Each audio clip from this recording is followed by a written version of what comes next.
Você já parou para pensar por que o seu atendimento ele não evolui? Muitas vezes o nosso atendimento não evolui porque nós não compreendemos algumas coisas dentro da sessão terapêutica. Então eu trouxe alguns tópicos para que a gente compreenda algumas coisas e que talvez não se sintamos culpados dentro desse momento em que nós achamos que não estamos fazendo nada ou que estamos falhando. O primeiro tópico, nós devemos observar qual é o funcionamento dessa criança. Observar qual é o funcionamento da criança é muito importante. Por quê? Quando você sabe qual é o funcionamento da criança, você sabe se a criança ela vai render a um protocolo, se a criança ela vai render a um jogo, a uma brincadeira, a um tipo de demanda na qual você quer colocar. Então, às vezes, se nós entendemos se aquela criança é ansiosa, se aquela criança é hiperativa, se aquela criança ela se frustra fácil, se aquela criança talvez ela tem comportamentos de morder, de bater a cabeça quando ela está frustrada. Então, é importante nós sabermos tudo isso e nós só vamos saber observando o funcionamento daquela criança. Às vezes, comportamentos são reforçados em outros ambientes, então nós devemos também observar isso, para que nós possamos alinhar e planejar a nossa avaliação e intervenção de uma forma leve e de uma forma que contribua também para essa criança. Tópico 2, nós devemos compreender a comunicação dessa criança, se a funcionalidade, se ela compreende os comandos. Às vezes, a criança, principalmente, em especial as atípicas, elas têm uma falha na comunicação e muitas vezes elas não estão compreendendo o que nós estamos falando, principalmente se nós estamos falando rápido, se nós estamos falando palavras difíceis, se nós não estamos dando comandos incisos, diretos. Às vezes você quer dar um comando bonito, bem técnico, que aquela criança ela não vai entender. Então nós temos que observar a comunicação dessa criança. O que ela fala é funcional, o que ela pede é funcional, o que ela quer e a demanda que ela está fazendo também é funcional, porque a comunicação ela não é só fala. A comunicação ela pode ser feita em gestos, ela pode inclusive ser apontando, ela pode ser falando uma sílaba, ela pode ser apenas movimentando as mãos. Então, você tem que estar atento a isso e observar se a comunicação dessa criança é funcional. O terceiro tópico é o vínculo. O vínculo é muito importante no atendimento com crianças, principalmente. Às vezes a criança vem de um outro terapeuta e ele não te conhece.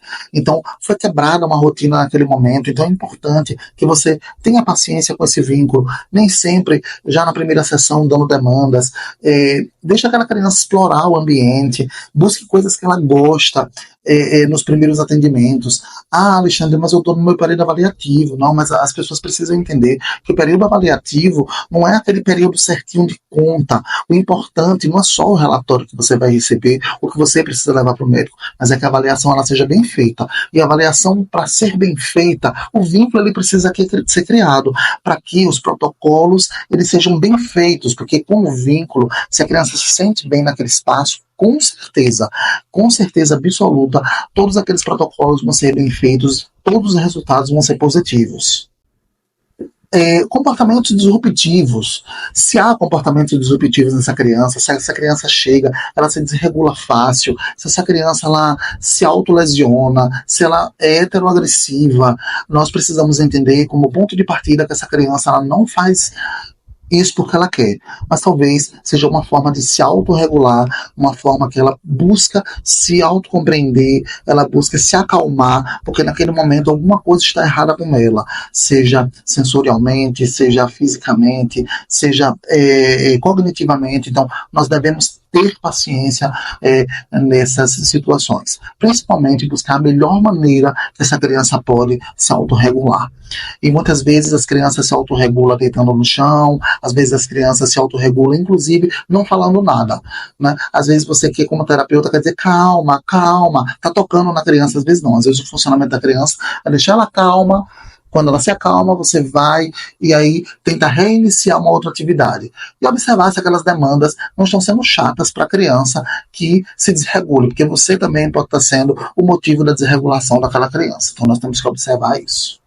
Devemos entender que as sessões elas não são padrões, elas não têm uma regra, digamos que padronizada. Então, às vezes, a sessão, a avaliação, a intervenção, ela corre de forma diferente. Às vezes, nós precisamos sair da rota porque aquele momento não é o momento daquilo que nós planejamos. Então nós temos que dar o retorno, ir por um outro caminho, ver uma coisa melhor para que aquela criança funcione daquela maneira. E aí, o que acontece? Nós devemos entender, tem realmente, como eu falei no início, um funcionamento, ela tem de fato uma questão única, e nem sempre aquilo que eu planejo é aquilo que deve ser feito naquele momento. Então, nós devemos estar atentos a todas essas observações, que são algumas apenas. É claro que existem inúmeras observações que devemos fazer, mas eu acredito que eu devo ter ajudado vocês nessas pequenas observações. Ó, beijinho, beijinho, até a próxima semana. Tchau, tchau, galera.